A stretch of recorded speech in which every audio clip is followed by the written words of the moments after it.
Muchas personas enfrentan serios problemas o incluso tragedias durante esta jornada terrenal.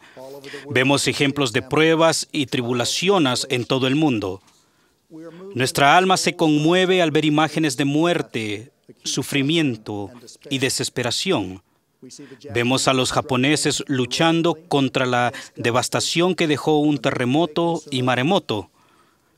Fue doloroso revivir las escenas de destrucción de las Torres Gemelas que vimos hace poco. Algo se conmueve dentro de nosotros cuando nos enteramos de tales tragedias, en especial cuando las padecen personas inocentes. A veces las tragedias son personales. Un hijo o una hija fallece a temprana edad o es víctima de una enfermedad. La vida de un padre amoroso se acaba debido a un acto desconsiderado o un accidente. Siempre que las tragedias ocurren, lloramos y procuramos llevar la carga los unos de los otros. Lamentamos las cosas que no se cumplirán y las canciones que se cantarán. Entre las preguntas más frecuentes que se hacen a los líderes de la iglesia están: ¿por qué un Dios justo permite que sucedan cosas malas, especialmente a las personas buenas?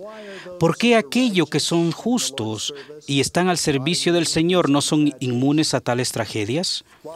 Aunque no sepamos las respuestas, conocemos principios importantes que nos permiten afrontar las tragedias con fe y confianza de que se ha planeado un futuro brillante para nosotros.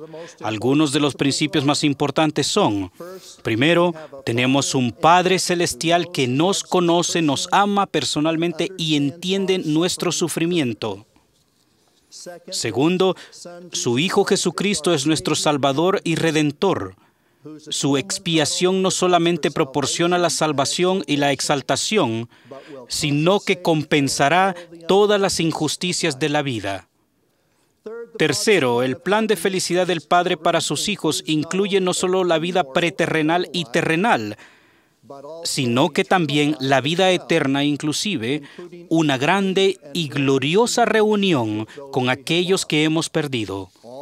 Todos los errores serán corregidos y veremos con perfecta claridad y con una perspectiva y entendimientos impecables.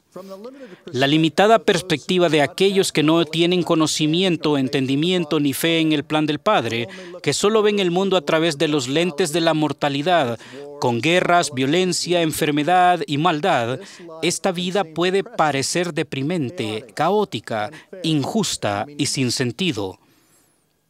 Los líderes de la iglesia han comparado esta perspectiva con alguien que entra en la mitad de una obra teatral de 3 actos. Aquellos que desconocen el plan del Padre no entienden lo que sucedió en el primer acto o en la existencia preterrenal, ni los propósitos que se establecieron allí, ni tampoco entienden la aclaración y la resolución que viene en el tercer acto, que es el glorioso cumplimiento del plan del Padre. Muchos nos aprecian que bajo su amoroso y comprensivo plan, los que parecen estar en desventaja sin tener la culpa no son sancionados a final de cuentas. En algunos meses se cumplirán los 100 años del trágico hundimiento del transatlántico Titanic. Las catastróficas circunstancias que rodearon ese horrendo hecho han resonado a través del siglo desde que ocurrió. Los promotores del nuevo buque de lujo, que tenía la altura de un edificio de 11 pisos y casi el tamaño de 3 estadios de fútbol, hicieron afirmaciones exageradas e injustificadas sobre la ausencia de vulnerabilidad del Titanic ante las aguas invernales repletas de témpanos de hielo. Este barco supuestamente era imposible de hundir.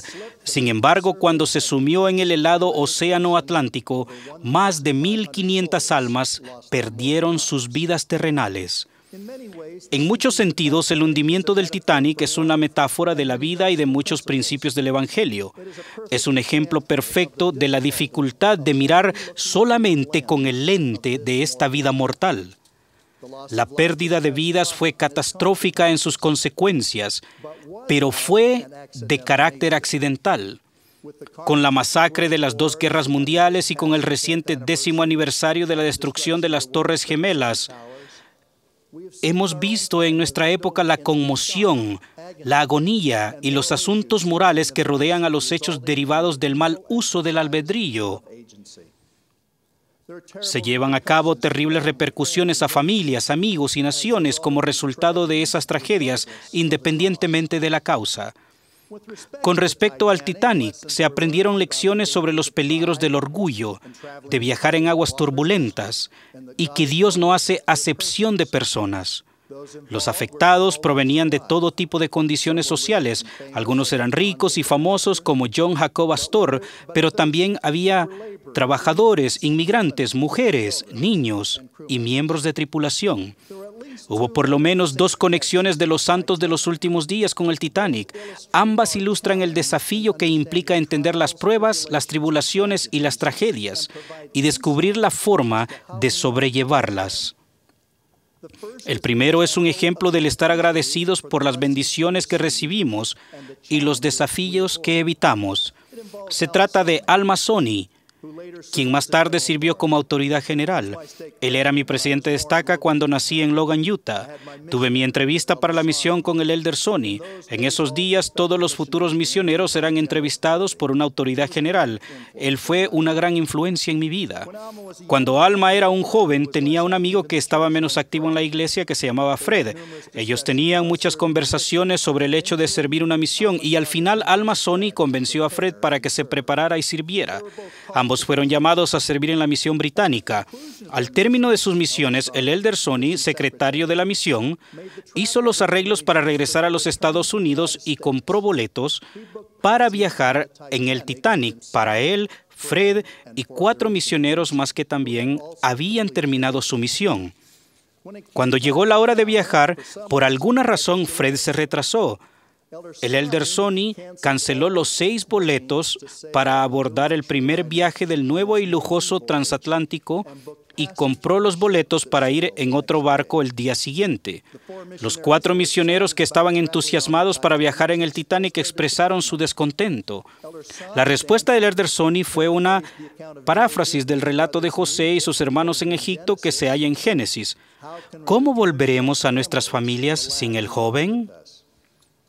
Él explicó a sus compañeros que todos llegaron a Inglaterra juntos y que todos deberían regresar a casa juntos. El Elder Sony posteriormente se enteró del hundimiento del Titanic y con gratitud le dijo a su amigo Fred, «Me salvaste la vida». Fred le respondió, «No, tú me salvaste la mía al persuadirme a venir a esta misión». Todos los misioneros agradecieron al Señor el haberlos preservado. Como en el caso del Elder Sony y sus compañeros de misión, los que son fieles reciben grandes bendiciones. Debemos agradecer todas las misericordias que llegan a nuestra vida. No somos conscientes del caudal de bendiciones que recibimos día a día. Es sumamente importante que tengamos un espíritu de gratitud en nuestro corazón. Las Escrituras son claras. Los que son rectos siguen al Salvador y guardan los mandamientos, prosperarán en la tierra. Un elemento esencial de la prosperidad consiste en tener el Espíritu en nuestra vida. Sin embargo, la rectitud, la oración y la fidelidad no siempre terminarán en finales felices en la vida terrenal. Muchos experimentarán duras pruebas. Cuando eso suceda, el solo acto de tener fe y buscar las bendiciones del sacerdocio es aprobado por Dios.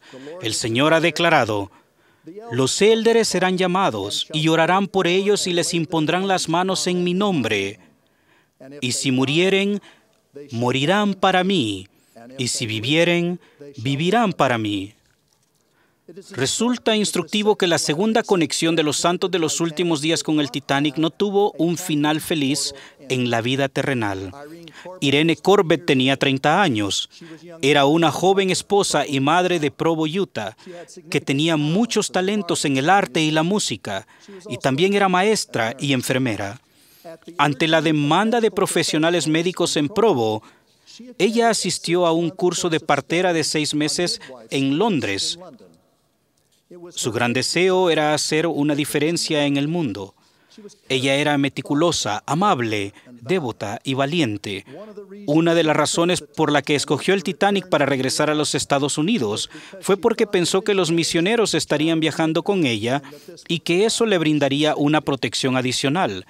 Irene fue una de las pocas mujeres que no sobrevivieron a esta terrible tragedia. A la mayoría de las mujeres y los niños los colocaron en botes salvavidas y al final los rescataron.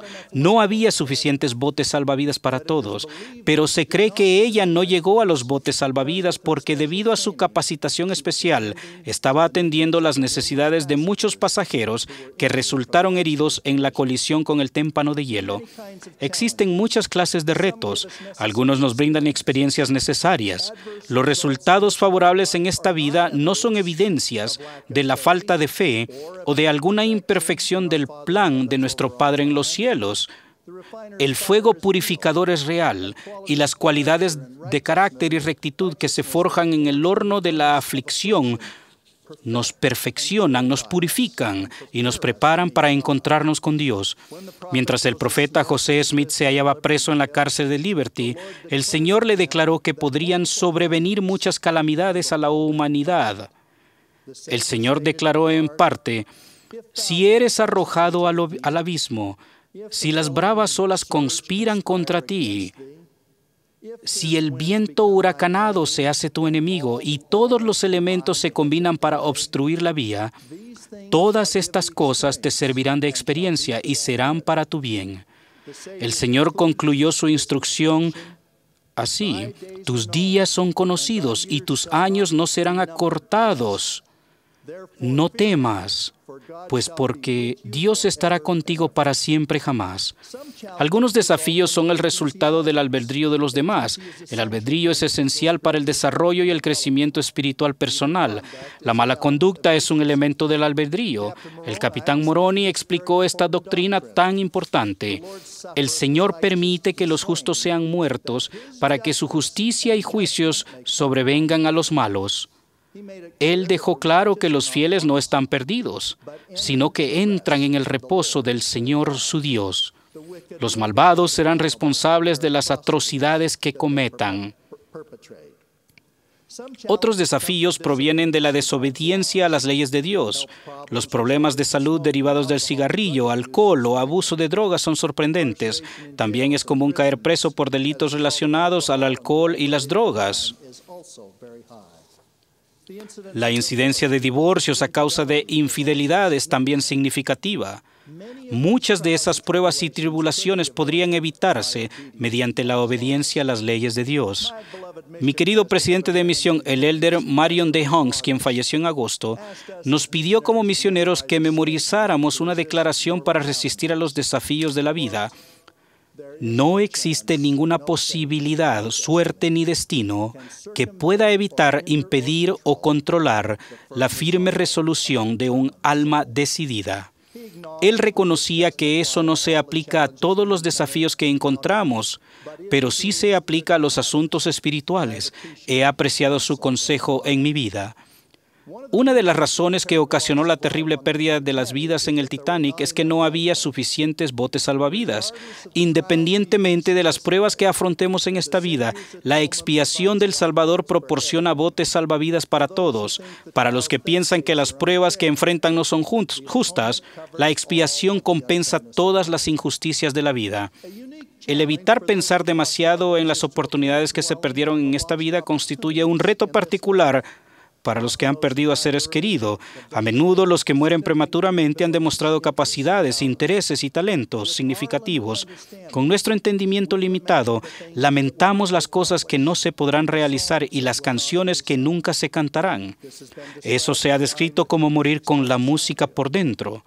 La música, en este caso, es una metáfora de cualquier tipo de potencial que no se alcanzó.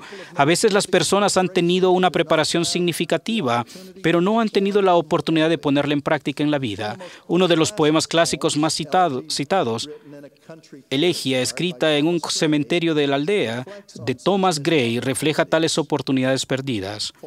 Flores que nacen para un rubor invisible, gastando su dulzura en el aire desierto. La oportunidad perdida podría estar relacionada con la familia, la ocupación, talentos, las experiencias u otros. Todos estos fueron interrumpidos en el caso de la hermana Corbett.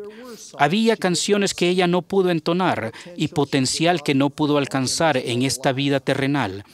Pero viéndolo a través del amplio y claro lente del Evangelio, en vez del limitado lente de la mera existencia terrenal, sabemos de la gran recompensa eterna que ha prometido un Padre amoroso en su plan.